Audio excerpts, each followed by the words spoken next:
Ladies and gentlemen, a conversation on the China-Africa relationship. Please welcome Ambassador of the People's Republic of China, His Excellency Qin Gang, in conversation with Semafor Editor at Large, Steve Clemons.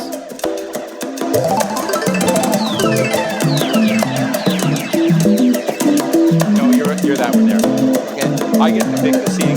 Hey, everybody, thank you so much for joining us for the next half of our Semafor Africa Summit. I'm Steve Clemons, very honored to be with Ambassador Qin Gang, the Chinese ambassador to the United States. But I want to have some fun with the beginning of this question. We're here talking about Africa. And I think that the question is, there are dimensions, and I think it's been so impressive, Ambassador, to hear the stories of Africa's ambition, of nations in Africa's ambitions and where they're going. And sometimes the United States and China are just surface noise in that story, because there's an authentic story that we're trying to get at.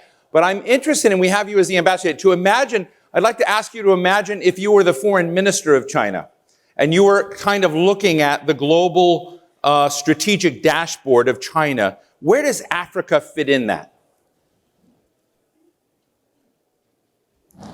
First of all, thank you, Steve, for having me on the Semafor Africa Summit. This is a very important summit just before the second US-Africa Summit. And I wish the summit successful and in garnering international attention and support for Africa.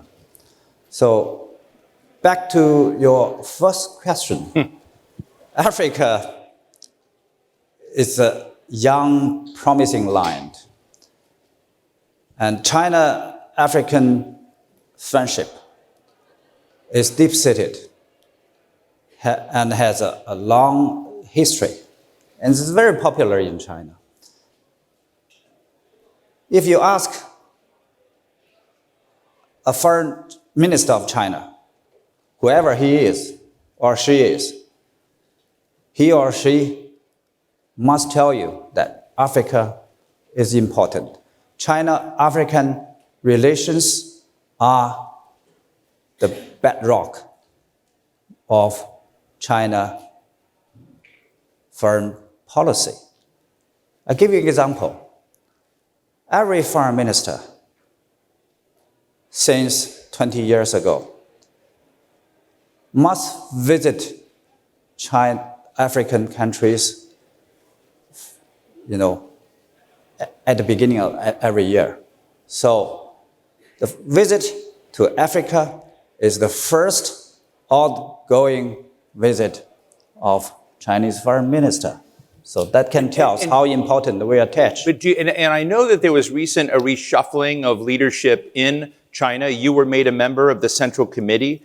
A man named Wang Yi, if I'm saying it correctly, is the director of the CCP Central Foreign Affairs Committee and is well respected in Africa. So the Africa dimensions that just went up a notch in the recent promotions after the recent party congress, is that something that you, as you look at the other global stakeholders, the United States, are you putting higher priority on Africa from your perspective than, say, the United States or other nations? Well, our relationship with Africa is sincere. It's out of the consideration to help Africa in its efforts for peace, security, and development. Right. We are not interested in the views of any other countries on China's role in Africa. And we believe that Africa should be a place for international cooperation, not for major powers competition for geopolitical gains. And we welcome all other members of international community, including the United States, to join us in the global efforts to help Africa. So I hope that the forthcoming Africa-U.S. summit, will come out with more concrete and workable measures. So one of the concerns that some have had regarding China's approach to Africa is the so-called Chinese debt trap or debt trap diplomacy, that China will come in and become the financing backbone of large infrastructure projects, take collateral of those infrastructure projects, they won't work well, and that China will use this to secure greater geopolitical influence. What are your thoughts? I mean, I assume that you may have a different view, but what are your views on the Chinese debt trap question? Well, China's investment and the financing assistance to Africa is not a trap. No. It's a benefit.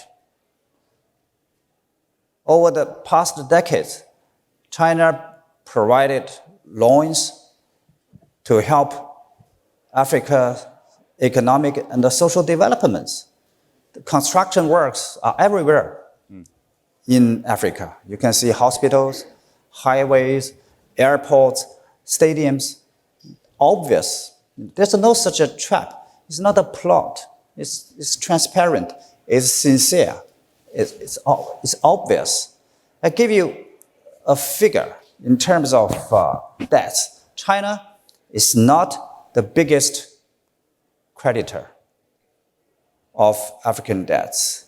According to World Bank, 49 African countries, as far as the data can be obtained, 49 African countries, owes about $700 million debts.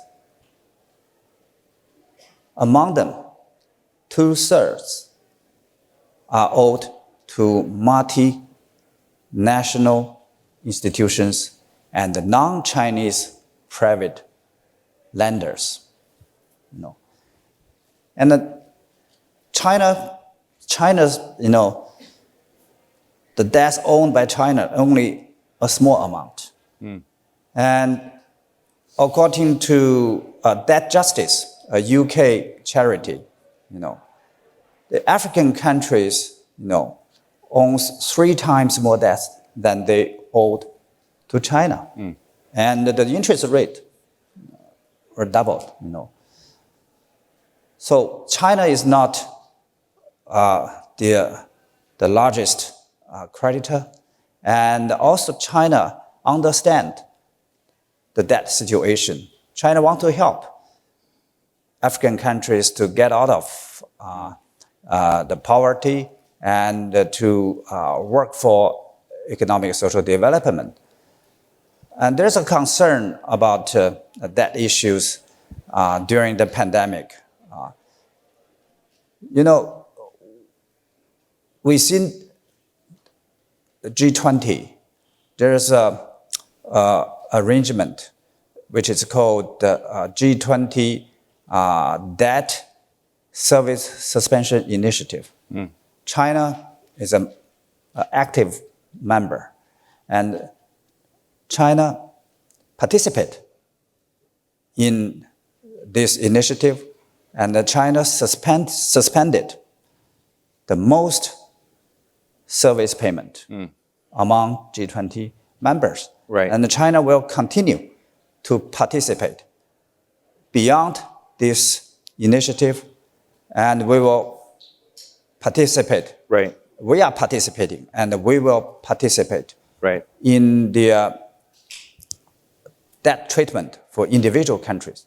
And also we call on all other creditors, multinational institutions and private lenders, all take active actions to reduce the debt burden of African countries in the principle of share burden, fair burden sharing and common actions.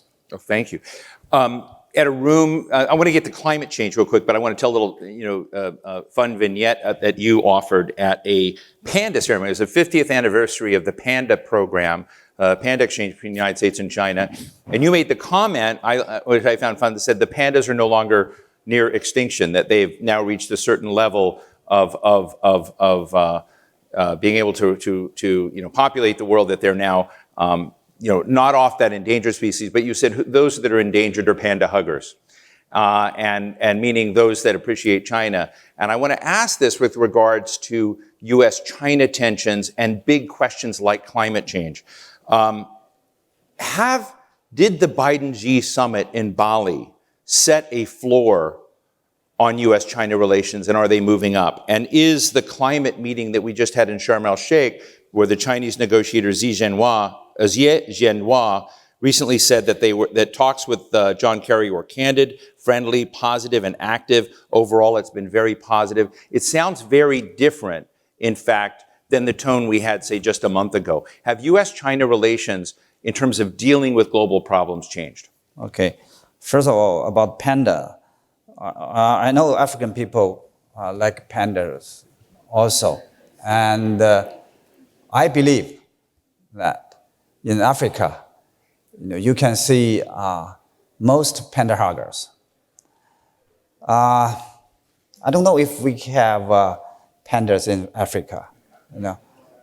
Maybe in the future we can. Would you be willing to offer pandas. them? Would you be willing to offer them? Well, we could do a deal here. Let's think about it. Right? And about China-U.S. relations, yes, it's been going downhill over the past few years. This is because that with the fast development of China, there are misunderstandings and misperceptions of China in the United States, which has resulted in a policy that is very harsh, very unfriendly about China. Last month, President Xi and President Biden had a successful meeting in Bali. That's during the G20 summit. The two presidents had a very in-depth and a candid exchange of views and opinions on bilateral relations and on the pressing global and regional issues. And they made very important common understandings. That is, both sides need to do something to calm down the tension and to step up communications and the dialogue to expand cooperation. They have identified some priority areas for interactions, including climate, including public health, agriculture, food security, macroeconomic policy coordination. So the meeting was effective to relax the tension and give people a sigh of relief. And there are lots of things to follow up, and we hope that both sides can act on the serious commitments by the two presidents. It's a whole process matter, not only good, nice words and serious promises during the meeting, and we are paying more attention to these, what will come out, how United States will treat China, and what United States will do on China in the future. So on the climate front, were you disappointed? Sounds like it was a very good meeting, U.S.-China meeting there, but were you disappointed that more was not achieved to help developing nations in the costs of responding to climate change and dealing with climate change? Well, I think the international community is needed to have a more attention and input to tackle the climate, because it is a global challenge. And as far as China is concerned, we not only talk, but also we walk the talk, we walk the walk. And at home, we have announced 2 goals. That is to achieve carbon peak before the year 2030. Right. And to achieve carbon neutrality before 2060. So these goals are our serious commitments. So we will honor it. We have already published the roadmaps and the work action plans to realize these 2 goals. And internationally, we participated, actively in helping the developing world, particularly African countries, to combat the climate. For example, China initiated the global cooperation partnership on clean energy. The first batch of projects will go to 19 African countries. Now, China is helping African countries to develop clean energies, wind and solar ones, and we are building low carbon demonstration zones in some African countries. So China will not shirk its responsibility, but we also call on the developed countries, including the United States, to honor its commitments. For example, developed countries has pledged to provide $100 billion as a green finance to every year to developing countries. But many years have passed. This pledge hasn't been honored. And the United States has announced during COP26 that to provide $3 billion every year to the most fragile, vulnerable countries. Most of them are sub-Sahara countries. And we hope that the United States will also act on its words to provide effective and concrete assistance, technology, and expertise, capability building to African countries. We're right near the end of our time, and I want to ask you, while we have a chance, that as you in your role here in Washington, manage relationship between China and the United States, do you see areas that we're not developing? I know we're competing. I know that the president has says we're not necessarily on a collision course. I don't know how you see it. Maybe we are on a collision course. But are there areas that we're not developing where China and the United States, perhaps with regards to Africa or other parts of the world, should be cooperating? Good question. China and the United States are both major countries and permanent members of permanent members of the Security Council of the United Nations. So both countries share common responsibilities for not only the benefits of the people, but also the future of the world. So there are lots of areas, projects, China and the United States can work on together. And people want to see China and the United States to do so.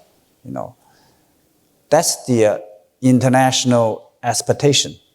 And we need to bear in mind our important responsibilities and be mindful of the international aspiration to expand cooperation and the dialogue on, a vast range of issues, not only everyday, exchange of harsh words, exchange of, attacks, smearings on China, so on and so forth. We need to expand the broad our vision and expand our cooperation. I think Africa is one of the very interesting areas for two countries to work on. In recent years, we have good examples. For example, in 2015, China and United States together help African countries like Liberia to fight against Ebola. It's a good example. And there's still several good economic projects jointly in Africa, jointly participated by China, United States, and African countries. Like there's a textile industry park in Ethiopia, and that is jointly sponsored, built, and operated by China, United States, and the Ethiopian governments. There's very productive and export garments to Europe and North America markets. So that's very successful. So we hope that we can work with the United States on the peace, security, and the prosperity in Africa. So, Ambassador, as you can see, I probably have about 2 hours worth of questions here that we could go to. But just finally, we have a lot of folks online. We have a lot of folks from Africa here, from the United States. It looks like China's opening up, perhaps a little bit, relaxing COVID a little bit. So 2 questions is, can we all visit Beijing and Shanghai soon? Mm-hmm. And 2, did the protests make a difference? Did the government feel the stress and tension of the protests with regards to COVID? Well, I think that the government is taking a very responsible attitude to protect people's lives, facing the threat of COVID. And our response policy and its measures, have always been dynamic, not rigid, just lockdown and, asking people to confine to their homes. That's not true. And we know people's concerns. We know the importance of, the coordination of COVID response and economic growth. So that's why we are making dynamic readjustment to our response measures. Now, the measures are being relaxed, and in the near future, I believe that the measures will be further relaxed, and international travel will become easier. From Africa and the United States. Well, from all the directions, right, to China. I just want to make sure I get you all tickets, so, or at least visas. Anyway, Ambassador Qin Gang, thank you so much for joining us today. Thank you. Ambassador. Thank you.